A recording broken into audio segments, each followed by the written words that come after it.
John Locke's Second Treatise of Government, written in 1681 and published in 1689, is a foundational work of modern political philosophy that explains why governments exist, where their authority comes from, and what limits must be placed upon them.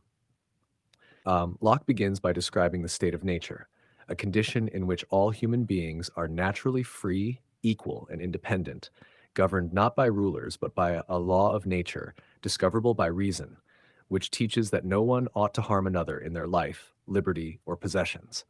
In this natural condition, people already possess natural rights, especially the rights to life, liberty, and property, and they also have the right to enforce the law of nature when it is violated.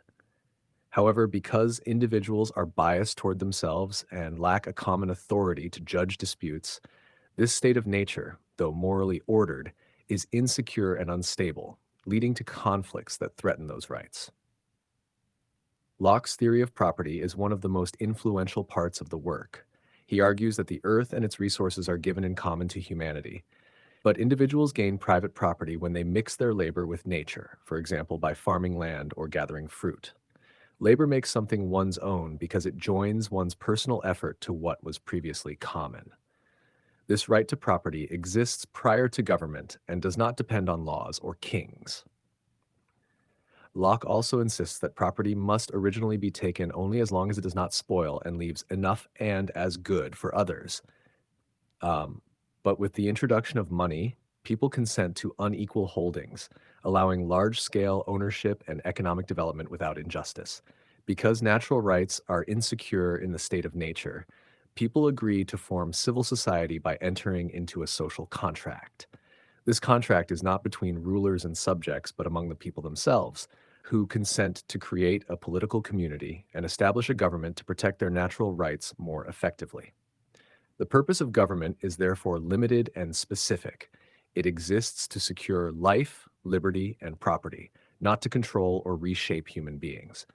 Political power is legitimate only when it rests on the consent of the governed, and laws are valid only if they aim at the public good and apply equally to all. Locke also outlines how political power should be structured. He emphasizes the legislative branch as the supreme authority because it makes the laws, but even it is not absolute.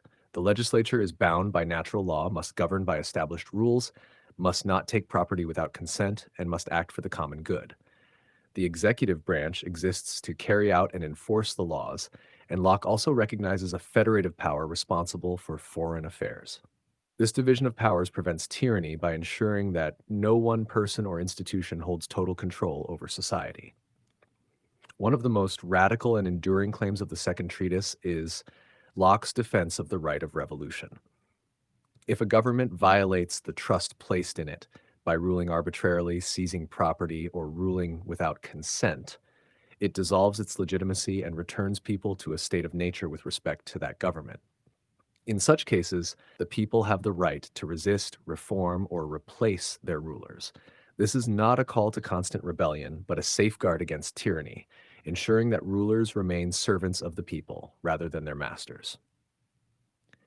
Taken as a whole, Locke's Second Treatise presents a vision of political order grounded in reason, natural rights, and human dignity, rather than divine right or sheer force. Government is not a sacred authority above the people, but a practical institution created by them to protect their freedom and property. This vision deeply shaped modern democracy, constitutional government, and the political ideals behind the American and French revolutions, making Locke one of the true architects of the modern free world.